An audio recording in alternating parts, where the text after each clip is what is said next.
Session court में criminal case कैसे file करते हैं, आज हम आपको स्टेप बाय स्टेप पूरी प्रक्रिया आपको बताने वाले हैं। साथियों, एक वकील के रूप में जब आप अदालत में कदम रखते हैं तो सबसे बड़ी चुनौती यह समझना होती है कि किताबों में लिखी गई प्रक्रिया ग्राउंड लेवल पर कैसे काम करती है। आज हम सीखेंगे कि सेशन कोर्ट यानी सत्र न्यायालय में, ट्रायल कोर्ट में एक क्रिमिनल केस का केस कैसे चलता है।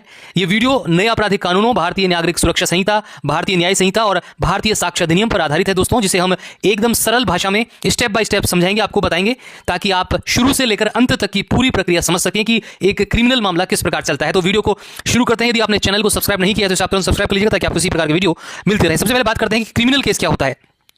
क्रिमिनल केस जब कोई व्यक्ति ऐसा कार्य करता है जिसे कानून द्वारा अपराध घोषित किया गया है, जैसे हत्या, लूट, बलात्कार, तो उसे क्रिमिनल केस कहा जाता है। अब यह क्यों होता है, मतलब क्यों का मतलब यह है कि आपराधिक मामलों में यह माना जाता है कि अपराध केवल एक व्यक्ति के खिलाफ नहीं बल्कि पूरे समाज यानी स्टेट के खिलाफ हुआ है। जैसे कोई केस होता है तो जैसे इस क्रिमिनल केस में मुकदमा पीड़ित व्यक्ति के तौर पर नहीं लड़ता बल्कि राज्य सरकार पीड़ित की तरफ से मुकदमा लड़ती है। आप कई बार आता है ना, स्टेट वर्सेज ये फला व्यक्ति, तो ये ऐसा माना जाता है कि जो केस है एक व्यक्ति के खिलाफ नहीं है, ये पूरे समाज के खिलाफ हुआ है, तो स्टेट उसे लड़ती है। जैसे कि किसी भी क्रिमिनल केस में स्टेट बनाम उसके अभियुक्त का नाम आता है, इस प्रकार से होता है।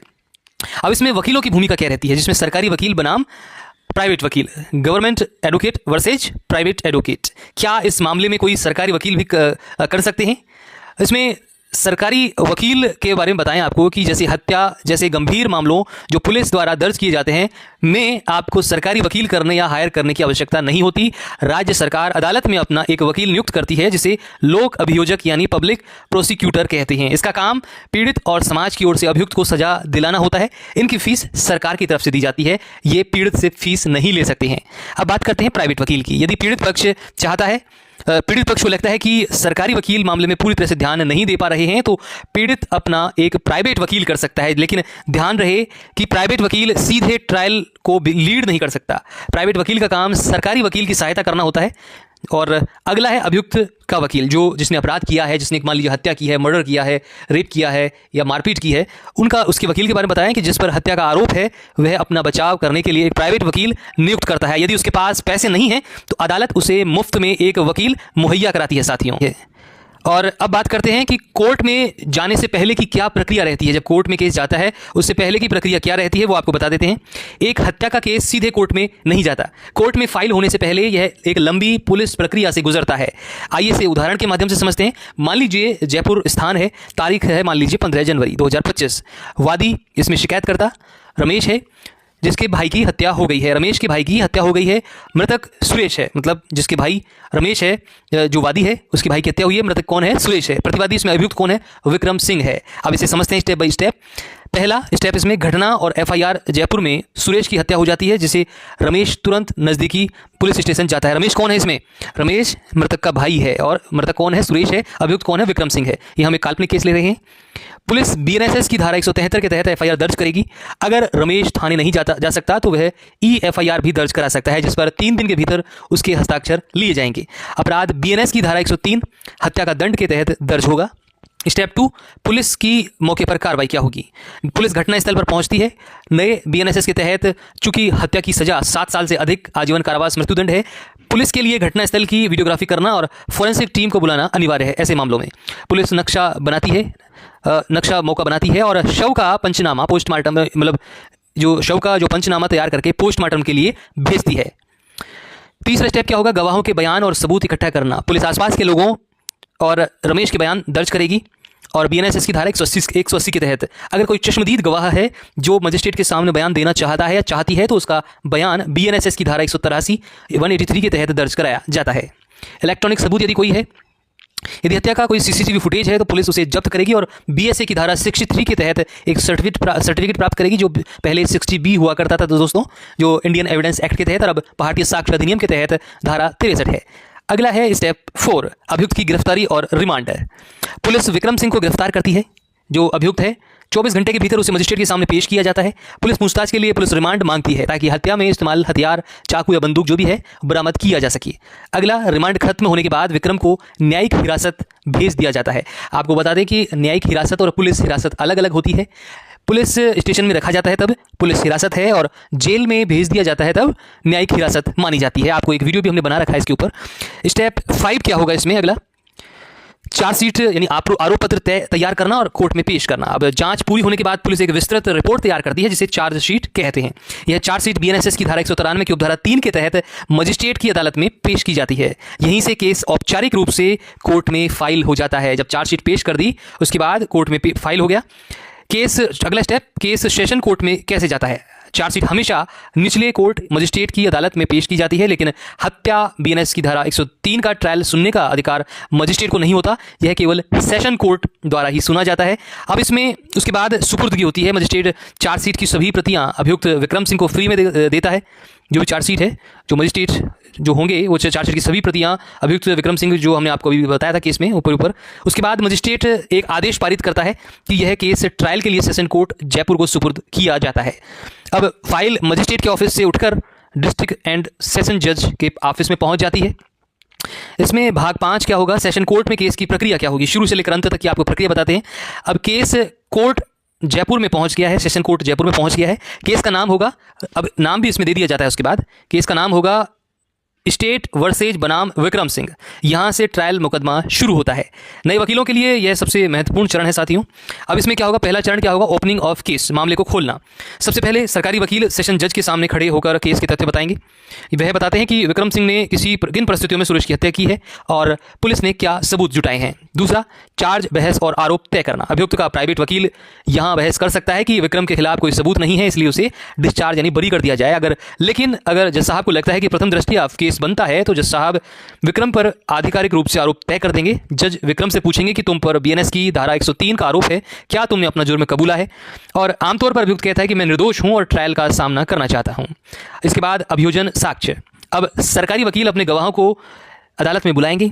वादी यानी रमेश का प्राइवेट वकील वहां सरकारी वकील की फाइल पढ़ने और सवाल तैयार करने में मदद करेगा। यह 3 हिस्सों में होता है। पहला, मुख्य परीक्षा होती है। सरकारी वकील गवाह जैसे वादी रमेश है से सवाल पूछेगा कि रमेश अदालत को बताएगा कि उसने विक्रम की हत्या करते उसको देखा है। उसके बाद जिरह होगी, क्रॉस एग्जामिनेशन होगी। यह सबसे मुश्किल हिस्सा है साथियों। विक्रम का बचाव पक्ष का वकील रमेश से आड़े तिरछे सवाल पूछेगा ताकि वह रमेश को झूठा साबित कर सके। उदाहरण के लिए, उस रात तो अंधेरा था, तुमने विक्रम को कैसे देखा, तुम झूठ बोल रहे हो प्रॉपर्टी के विवाद के कारण। अब यह प्रक्रिया पुलिस अधिकारी, इन्वेस्टिगेशन ऑफिसर, डॉक्टर जिसने पोस्टमार्टम किया है और फॉरेंसिक एक्सपर्ट के साथ भी होगी। अब इसमें चौथा, इसमें अभियुक्त का बयान होगा। जब सारे गवाहों की गवाही पूरी हो जाती है तो अदालत अभियुक्त विक्रम सिंह को बुलाकर सारे सबूतों के बारे में उसका स्पष्टीकरण मांगती है। विक्रम से पूछा जाता है कि गवाह तुम्हारे खिलाफ क्यों बोल रहे हैं। विक्रम वो यहाँ अपनी सफाई दे सकता है। बचाव पक्ष साक्ष्य। अगर विक्रम चाहे तो अपने बचाव में गवाह पेश कर सकता है, जैसे कोई ऐसा गवाह जो यह साबित करे कि हत्या के वक्त विक्रम जयपुर में नहीं था, वह दिल्ली में था। इसे एलिबी कहते हैं। उसके बाद अंतिम बहस होगी। दोनों पक्षों के सबूत पूरे होने के बाद फाइनल बहस होती है। सरकारी वकील और वादी का प्राइवेट वकील लिखित रूप में जज साहब को समझाएंगे कि सबूतों और पोस्टमार्टम रिपोर्ट के आधार पर दोष सिद्ध होता है। प्रतिवादी का वकील खामियां निकालेगा, जैसे पुलिस ने वीडियोग्राफी सही से नहीं की, हथियारों पर उंगलियों के निशान नहीं मिले। इस प्रकार से अपना बचाव तो सब करते हैं। उसके बाद निर्णय आ जाएगा, सत्र न्यायाधीश अपना फैसला सुनाएंगे। अगर सबूत मजबूत नहीं है तो विक्रम को बरी कर दिया जाएगा। अगर सबूत पुख्ता है तो विक्रम को हत्या के लिए दोषी करार दिया जाएगा। अब उसके बाद होगा सजा पर सुनवाई। दोषी करार देने के बाद जज साहब तुरंत सजा नहीं सुनाते हैं। वह दोनों पक्षों से पूछते हैं कि इसमें इसे कितनी सजा दी जाए। बचाव पक्ष का वकील कम से कम सजा की मांग करता है कि इसकी उम्र कम है, अपराध यह पहला अपराध है, इस प्रकार से जो भी दलील दे सकता है। सरकारी वकील फांसी या उम्र कैद की मांग करता है। उसके बाद जज साहब का इसका ऐलान करते हैं। उसके बाद बात करते हैं ड्राफ्टिंग कोर्ट में आवेदन कैसे पेश करें, मतलब ड्राफ्टिंग कोर्ट में आवेदन आपको कैसे पेश करना है। जैसे कि हमने अभी बताया, हत्या के केस में पुलिस सीधे कोर्ट में चार्जशीट फाइल करती है, इसलिए वादी जो कि रमेश को अपनी तरफ से अलग से कोई केस फाइल नहीं करना होता, लेकिन रमेश एक आवेदन कोर्ट में लगा सकता है कि उसे अपना प्राइवेट वकील रखने और सरकारी वकील की मदद करने की अनुमति दी जाए। एक नए वकील के रूप में आपको यह ड्राफ्ट करना आना चाहिए। जो हम आपको ड्राफ्ट बता रहे हैं 2025 के लिए सेशन कोर्ट जयपुर का एक ड्राफ्ट आपको बता रहे हैं काल्पनिक। एक ड्राफ्ट का उदाहरण है, न्यायालय के समक्ष टाइप किए जाने वाला प्रार्थना पत्र का प्रारूप है। इसमें लिखना है, न्यायालय श्रीमान जिला एवं सत्र न्यायाधीश महोदय जयपुर महानगर राजस्थान, सत्र प्रकरण संख्या सेशन केस नंबर ये आप लिख देंगे। उसमें राज्य स्टेट मतलब राजस्थान है बनाम अभियोजन पक्ष वादी पक्ष मतलब स्टेट मतलब अभियोजन वादी पक्ष बनाम विक्रम सिंह, जो भी हमने मामला लिया था विक्रम सिंह, जो भी है पूरा उसमें उसका नाम, पिता का नाम, निवासी, अभियुक्त और जिला, इस प्रकार से लिखिए अभियुक्त प्रतिवादी उसमें लिखना है। इसमें प्राथमिक संख्या लिख देनी है। उसके बाद में जो एफआईआर दर्ज हुई है, कौन से थाने में हुई है, कौन सी धारा के अंतर्गत हुई है, वो आपको लिख देना है। विषय लिखना है कि भारतीय नागरिक सुरक्षा संहिता की धारा 340 के अंतर्गत पीड़ित परिवादी की ओर से लोक अभियोजक की सहायता करने हेतु अधिवक्ता नियुक्ति करने बाबत। महोदय प्रार्थी परिवादी जो रमेश मृतक सुरेश का भाई मृतक सुरेश का भाई जो रमेश है, जो निम्नलिखित निवेदन करता है यह है कि उपरोक्त वर्णित आपराधिक मामला श्रीमान जी के माननीय न्यायालय में विचारणाधीन है और वर्तमान में साक्ष्य के चरण में नियत है। यह है कि इस मामले में प्रार्थी के सगे भाई सुरेश की निर्मम हत्या इतनी तारीख को अभियुक्त विक्रम सिंह द्वारा की गई है। प्रार्थी इस प्रकरण में मुख्य चश्मदीद गवाह और शिकायतकर्ता भी हैं। यह है कि मामला अत्यंत गंभीर प्रकृति का है और राज्य की ओर से विद्वान अपर लोक अभियोजक द्वारा इसकी पैरवी की जा रही है। यह है कि प्रार्थी न्याय हित में और अपने भाई के हत्यारे को उचित सजा दिलवाने के उद्देश्य से विद्वान लोक अभियोजक की सहायता के लिए अपने निजी अधिवक्ता को नियुक्त करना चाहते हैं। यह है कि भारतीय नागरिक सुरक्षा संहिता की धारा 340 के तहत पीड़ित को यह अधिकार प्राप्त है कि वह न्यायालय की अनुमति से अभियोजन पक्ष की सहायता हेतु अपना अधिवक्ता नियुक्त कर सकता है तथा न्यायालय की अनुमति से लिखित बहस भी प्रस्तुत कर सकता है। अंत में प्रार्थना लिख देनी है। श्रीमान जी से निवेदन है कि प्रार्थना है कि प्रार्थी प्रतिवादी को अपने निजी अधिवक्ता श्री मतलब जो भी है अधिवक्ता का नाम आपका नाम एडवोकेट के माध्यम से विद्वान लोक अभियोजक की सहायता करने की अनुमति प्रदान करने की कृपा करें। न्याय हित में यह आदेश पारित करना आवश्यक है। स्थान, दिनांक, प्रार्थी परिवादी का नाम, हस्ताक्षर और उनके पिता का नाम, निवासी कहाँ के हैं, द्वारा अधिवक्ता, हस्ताक्षर अधिवक्ता का नाम है, उनके एनरोलमेंट नंबर और उनकी सील। अब हम आपको जो न्यू एडवोकेट्स उनके लिए कुछ टिप्स आपको देना चाहेंगे। साथियों, किताबों में पढ़कर केस लड़ना, अदालत में खड़े होना, दोनों में बहुत अंतर है। जब आप किसी भी सेशन कोर्ट में खड़े होंगे तो आपको इन बातों का विशेष ध्यान रखना है। मालखाना रजिस्टर क्या होता है ये ध्यान रखना है आपको। पुलिस ने चाकू या खून से सना कपड़ा कहाँ से बरामद किया और उन्हें थाने के मालखाने में कब जमा किया, इसका रजिस्टर चेक करें। अक्सर पुलिस इसमें गलती कर देती है और बचाव पक्ष का वकील इसी का फायदा उठाकर अभियुक्त को बरी करवा लेते हैं। अगला, बीएसए के तहत इलेक्ट्रॉनिक प्रमाण। नया भारतीय साक्ष्य अधिनियम बीएसए के तहत यदि कोई व्हाट्सएप चैट वीडियो साक्ष्य के रूप में दिया गया है तो उसके साथ धारा 63 बीएसए का प्रमाण पत्र अनिवार्य है। यदि पुलिस ने यह नहीं लगाया तो वह सबूत कोर्ट में शून्य माना जाएगा। एक अच्छे वकील को तुरंत इस पर आपत्ति जतानी चाहिए। अगला, गवाहों का मुकरना। क्रिमिनल प्रैक्टिस की सबसे बड़ी कड़वी सच्चाई यह है कि गवाह कोर्ट में आकर मुकर जाते हैं। वे कहते हैं कि मैंने कुछ नहीं देखा, पुलिस ने मुझसे कोरे कागज पर साइन करवाए थे। ऐसे में वादी के वकील का काम होता है कि वह गवाहों को सुरक्षित महसूस कराए और सरकारी वकील ऐसे मुकरे हुए गवाहों से क्रॉस एग्जामिनेशन कर सच्चाई बाहर लाएं। चौथा, कागजों का अध्ययन करना। जब आप सेशन कोर्ट में जाते हैं तो आपको पुलिस की चार्जशीट की पूरी फाइल, जिसे पेपर बुक कहते हैं, कंठस्थ होनी चाहिए। गवाह ने धारा 180 बीएनएसएस में क्या कहा और धारा 183 बीएनएसएस मजिस्ट्रेट के बयान में क्या कहा, पुलिस के बयान में क्या कहा और मजिस्ट्रेट साहब के बयान में क्या कहा, दोनों में कोई विरोधाभास तो नहीं है। यह खोजना ही एक असली वकालत है। अगला, police diary. Police case diary में रोज की एंट्री करती है। पुलिस जो केस डायरी होती है उसमें रोजाना की एंट्री होती है और पर्चा जिसे कहते हैं, जिसे पर्चा काटना कहते हैं। अगर घटना 15 जनवरी की है और पुलिस का पहला पर्चा 17 जनवरी को है तो इसका मतलब है कि 2 दिन पुलिस ने क्या किया। इसी सवाल पर बचाव पक्ष का वकील पुलिस को कटघरे में खड़ा कर देता है। तो साथियों, कानूनी पेशे में आना एक जिम्मेदारी का काम है। साथियों, एक क्रिमिनल केस, विशेषकर हत्या का केस, किसी के जीवन और मृत्यु या उम्र कैद का सवाल होता है। एक वकील के रूप में आपका काम अदालत को सत्य तक पहुंचाने में मदद करना है। तो आज आपको समझ आ गया होगा कि एक क्रिमिनल केस कागजों से उठकर कोर्ट के कटघरे तक कैसे सफर तय करता है। नए कानूनों बीएनएस, बीएनएसएस, बीएसए पर अपनी पकड़ मजबूत रखें क्योंकि अब पुरानी आईपीसी और सीआरपीसी पर बहस करने का समय समाप्त हो चुका है। अदालत में आत्मविश्वास के साथ आप खड़े हों, तथ्यों पर बारीकी से नजर रखें और हमेशा कानून की जो नवीनतम जानकारी है अपने पास आप रखें। आपके उज्जवल भविष्य की हम शुभकामनाएं आपको देते हैं। आपका कोई सवाल हो इससे संबंधित तो आप हमें कमेंट कीजिएगा, हम उसका उत्तर देंगे। और आपको बता दें ये वीडियो हम केवल और केवल एजुकेशनल पर्पस से बनाते हैं, एजुकेशनल पर्पस से, ताकि आप कानून के प्रति जागरूक हो सकें। यदि चैनल को आपने सब्सक्राइब नहीं किया है तो इसे तुरंत सब्सक्राइब कर लीजिएगा ताकि आपको इसी प्रकार के वीडियो मिलते रहें। और आपका कोई टॉपिक हो तो आप हमें बताइएगा कमेंट करके, हम उस टॉपिक पर वीडियो बनाएंगे।